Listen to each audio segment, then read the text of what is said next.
The young woman wearing a crown is a talented dancer at a prestigious theater in Russia. With her slender figure, she attracts countless wealthy and powerful admirers every day. However, Dominika, as she is called, focuses solely on her dancing, as her mother's leg is ill. She is forced to maintain her professional level at its peak in order to access free physical therapy and housing provided by the theater. Nevertheless, life is not always simple. While dancing on stage, her worst nightmare came true. Her dance partner stepped on her foot and accidentally broke her leg. When she woke up, Dominika found herself in a hospital bed, her leg held together with metal pins, indicating that she had undergone surgery. At that moment, she realized that her career as a dancer had come to an end. 3 months later, she was discharged and able to walk on her own. Upon returning home, she found her uncle Ivan, who had come to visit them. Ivan, the deputy director of an intelligence agency, rarely saw them due to his busy work schedule. While Dominika prepared tea for him, Ivan offered help and left a document. After he left, Dominika went to her room to examine the document and discovered a recorder alongside a stack of photos. The recorder contained a conversation between her dance partner and another dancer, who coveted her position and had seduced her partner to plan the breaking of her leg in order to steal her place. Filled with rage, Dominika ran to the theater and found the couple in the bathroom. In a fit of anger, she attacked them with a stick, but then panicked and ran out, calling an ambulance for fear that someone might get hurt. When she returned home, she found her mother on the floor, suffering. It turned out that the conservatory had stopped paying, and the nurse who took care of her mother no longer came. Dominika decided to seek out her uncle Ivan to see if he could help. But he, shrewd in his work, did not offer help without a favor in return. Ivan instructed her to go to a large hotel at 9 p.m. on Friday, to get ready, wear an elegant dress, and sit in a conspicuous position in the bar lobby to attract the attention of the magnate Dmitry. He suggested that she start a conversation with him and accompany him to his room, taking advantage of a moment of distraction to switch his phone. However, what happened was unexpected. Dmitry was brusque, and just as he was about to do something inappropriate, an assassin in a helmet appeared behind him and strangled him with a cable. Terrified, Dominika was forced to follow the assassin's instructions, who used a silenced pistol to shoot the lock off the door and took her to the garage. After disposing of the bodyguard, he drove her to a secret room in the hotel on a motorcycle. When he removed his helmet, the assassin revealed his true face, and at that moment, Ivan also entered the room. Ivan seemed to have completely changed.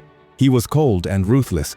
He explained to Dominika that, having witnessed the assassin's actions and knowing his face, she only had 2 options: to become a Russian spy after professional training or lose her life at that moment. Dominika understandably chose the first option. Before leaving for training, she went to say goodbye to her mother, who gave her crucial advice: "With your uncle Ivan, you must protect yourself and not close all your doors." The car that picked her up drove along a snow-covered road. Dominika knew that after this trip, her life would change forever, and that there would be no turning back. She was taken to a harsh and cold place, the secret military school number 4 in Russia, in Siberia. The instructor who first welcomed her handed her a copy of the school rules. Under no circumstances was she to reveal her real name or any other personal information. All the students were called Sparrows, and they were young, both men and women, from all over the country. One of the most important lessons was to identify the opponent's weaknesses and know how to exploit them. Once the instructor finished speaking, she called Dominika and another male student to the front, asking them to undress in front of the whole class. Dominika looked at the instructor in disbelief, but she explained that from the moment of their birth, their bodies belonged to the country and that, to serve the nation, they had to renounce their dignity and morals. In addition to learning to set aside her dignity, Dominika acquired various skills, such as shooting, picking locks, and tracking. As her uncle Ivan used to say, Dominika seemed to have been born for espionage. She excelled in all subjects. However, her constant success sparked envy and jealousy among her peers. One day, while Dominika was showering, a naked male student suddenly pushed her against the wall. This guy had been resentful towards her for a long time and was trying to conquer her in a despicable way. But Dominika was not easy to dominate. She grabbed a steel strainer and took him down. This incident led the principal to call Dominika to his office, but curiously, he did not blame her for what had happened. However, the instructor did not let the matter slide. In class, she called Dominika and then the defeated student. She told Dominika to give him what he really wanted. The opponent asked her to turn around, but she refused. Instead, she undressed in front of him. Seeing Dominika so determined, he lost interest and got dressed, leaving like a loser. Dominika realized that what this guy really wanted was power. The principal recognized that this student had mastered the art of reading others' minds, so he allowed her to graduate and sent her back to Russia. As soon as Dominika got home, Ivan's phone rang. She met him at a restaurant where he assigned her her first mission. A few months ago, Nash, a CIA spy in the United States, had secretly met with his informant in a park in Russia to exchange information. At that moment, a police patrol car passed by. Seeing the police detaining the informant, Nash pulled out his gun and fired several shots to attract the agent's attention.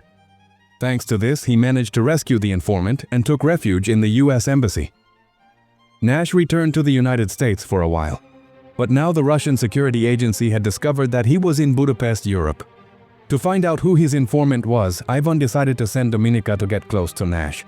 Although Dominika didn't want to be a spy, Ivan promised her that if she completed the mission, he would set her free. With no other option, Dominika had to go to Budapest. She was housed in the Russian security office building, where her roommate was a veteran spy named Marta.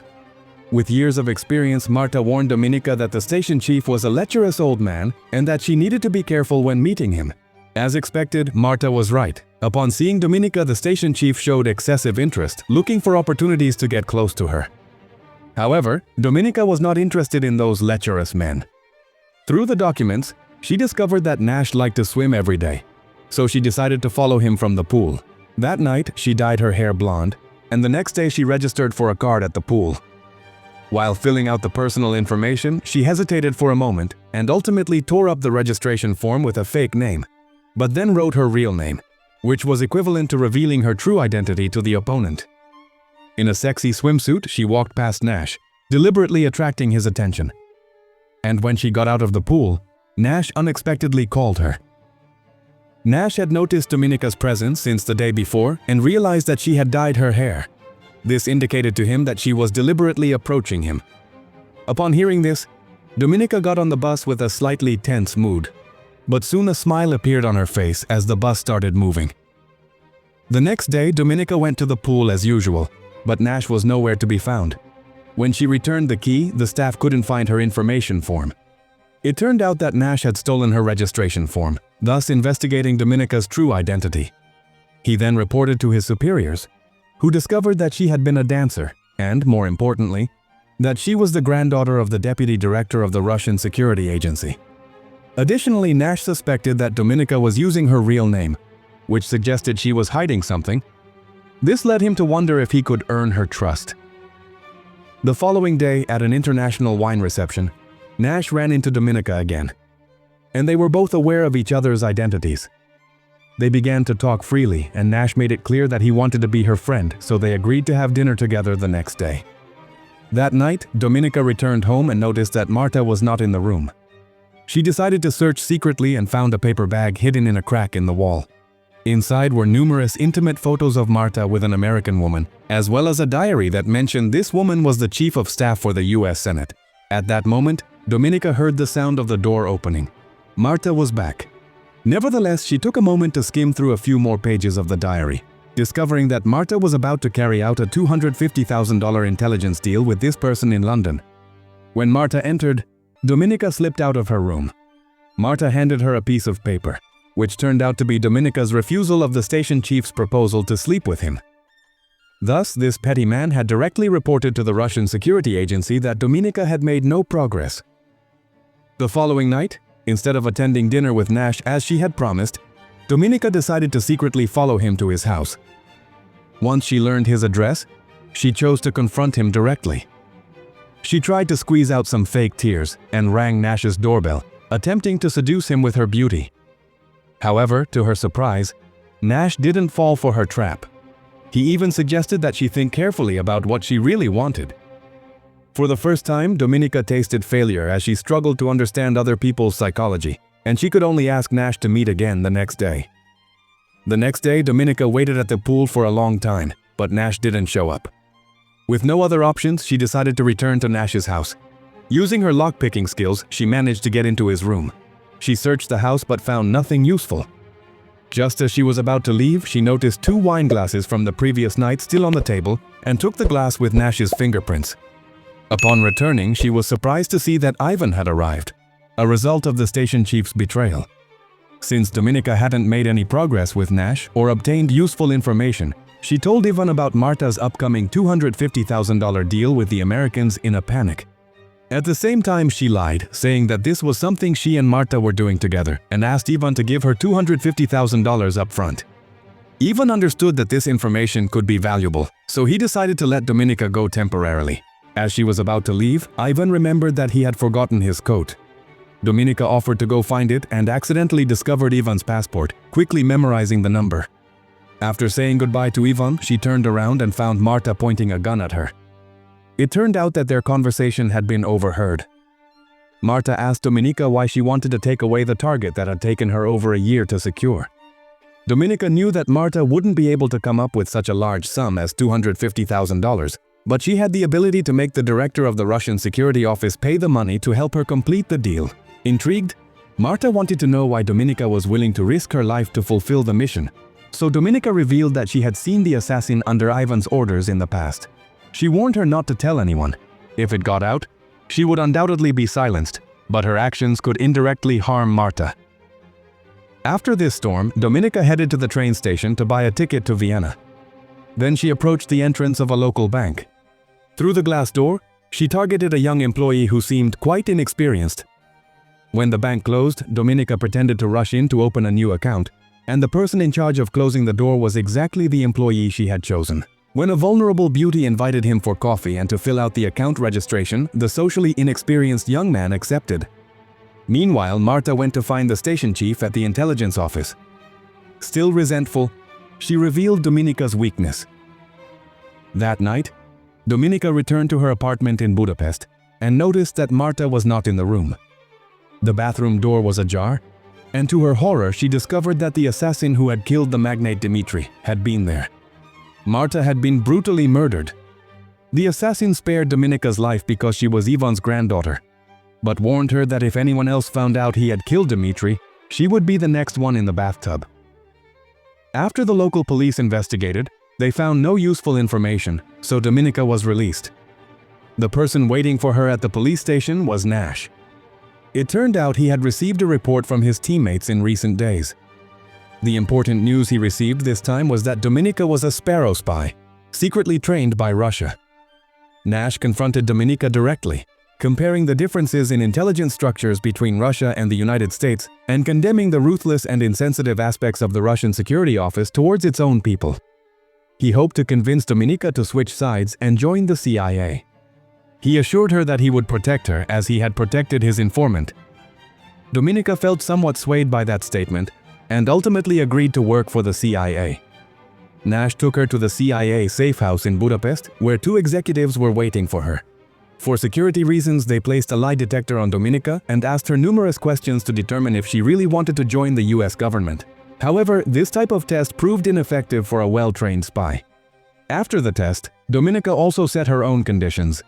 She needed the CIA to transfer $30,000 to her account in Vienna every month. The CIA felt that Dominika was a bit greedy and dared to ask for money arrogantly without offering any valuable information in return. So, Dominika told them about the chief of staff of the U.S. Senate who wanted to sell missiles. This revelation shocked everyone in the room. No one dared to underestimate this Russian spy. On the day of the deal, Dominika headed to the designated hotel in London. In the room, there was $250,000 prepared by the Russian security office, and in a secret compartment of the desk, there was also a fake CIA diskette. Dominika went down to the hotel bar to wait for the chief of staff to arrive. Unexpectedly, the intelligence station chief, Maxim, showed up there. It turned out he was concerned about the deal and had deliberately come to help. But Dominika knew he was actually an informant sent by Ivan. Dominika saw Maxim and, angry, chased him to his room. Shortly after, the chief of staff, Stephanie, arrived. Dominika sat down next to her and introduced herself as today's negotiator. Realizing that she wasn't Marta, Stephanie became cautious and was about to leave the hotel. However, Dominika had thoroughly researched her opponent and knew that Stephanie desperately needed money. So she managed to persuade her to accompany her to the transaction room.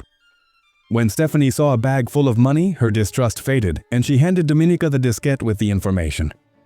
As Dominika prepared to open the secret compartment under the desk to switch the diskettes, the operation took longer than expected, raising Maxim's suspicions. The CIA agent observing from the adjacent room couldn't hold back any longer and decided to ring Dominika's doorbell. This drew Maxim's attention and he opened the door, pretending to be a hotel manager asking for customer feedback. Thanks to this distraction, Dominika had more time to act and ultimately succeeded in completing the exchange. Before leaving, Dominika told Stephanie to leave in an hour. However, as soon as Dominika was gone, Stephanie grabbed the bag of money and left the hotel. While waiting at a traffic light, she lit a cigarette and realized that CIA agents were following her on both sides. In a panic, she threw the bag of money in the trash and stumbled across the street, only to be hit by a truck, costing her life. This unexpected situation was also witnessed by personnel from the Russian security agency at the hotel entrance, who quickly called to report. Maxim received the call and told the driver to head straight to the airport. He informed Dominika that the director of the Russian security agency wanted to congratulate them, so he decided to fly back to Moscow immediately. He then asked Dominika for her ticket and passport. She sensed the danger signal but could only pretend to remain calm at that moment. Meanwhile, Nash had obtained the diskette from the hotel and was about to leave when he received a call from his superiors. Upon learning that Stephanie had been hit by a car and had died, Nash realized that this situation would definitely affect Dominika's life. He rushed to drive to the airport in hopes of saving her. He managed to catch up with Dominika, who was waiting in line to enter the waiting area. When she turned and saw Nash, she shook her head, signaling him not to act hastily. Nash felt completely powerless, knowing that Dominika's journey would likely be dangerous. Upon returning to the Russian security headquarters, an interrogator asked Dominika if she had leaked information to the Americans. Of course, she would never admit it, even if they beat her to death. Seeing her stubbornness, Ivan ordered that his granddaughter be tortured. Dominika was stripped and locked in a cell, where cold water was continuously poured over her. She was then taken back to the interrogation room. The question remained the same, but Dominika stood firm in her denial, enduring extremely painful beatings. Finally, they showed her a video in which Maxim, who had returned with her, had been executed.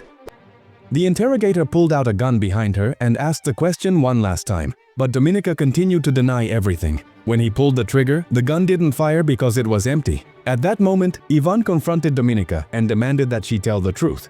However, she replied that everything she had done was to fulfill her mission. Her goal had been to gain the trust of the Americans in order to ultimately obtain the informant's information. Ivan couldn't refute her argument.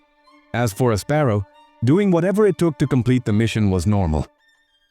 Seeing his niece in such a pitiful and pathetic state, Ivan gradually began to soften, which led to Dominika being temporarily released.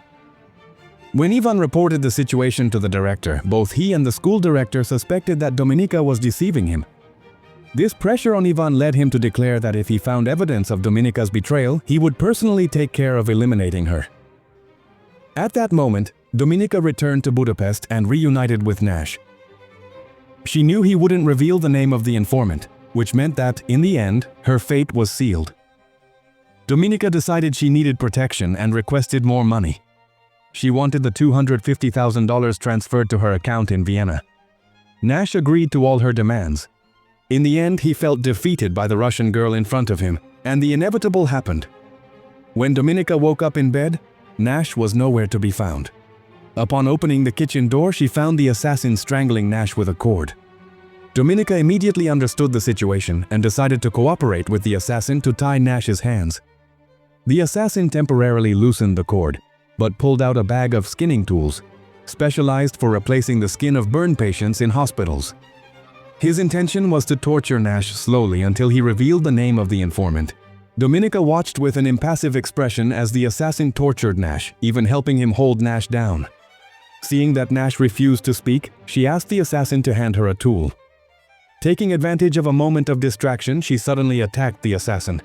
In reality, she had been pretending to cooperate, waiting for the opportunity to save Nash. At that moment, the assassin recovered and attacked both of them with a sharp knife. Not waiting to die, they both fought back. Dominika seized the chance to cut the assassin's tendons, causing him to fall to the ground, unable to get up.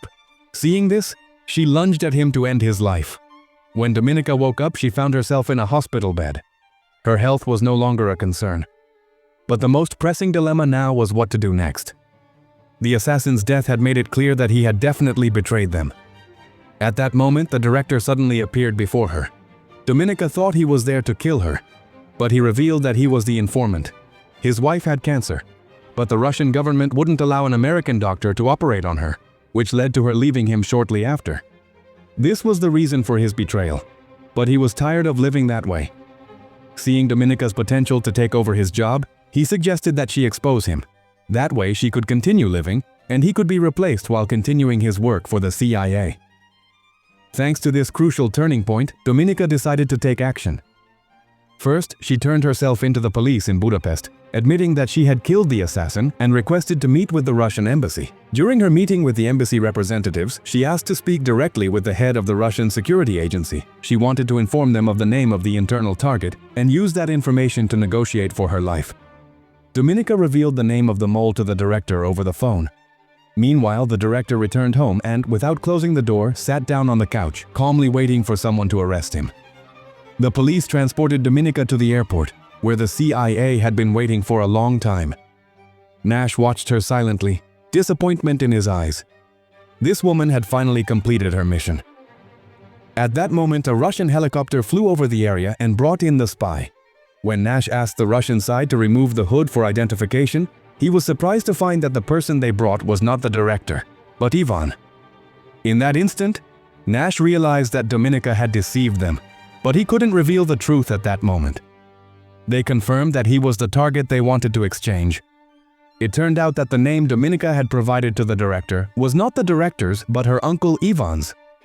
After the director sent his people to investigate, they found a used wine glass at Ivan's house. Additionally, they discovered that Ivan had a secret account in Vienna where the Americans had transferred $250,000. The encrypted information on the diskette that Ivan had taken from Dominika also came from Vienna.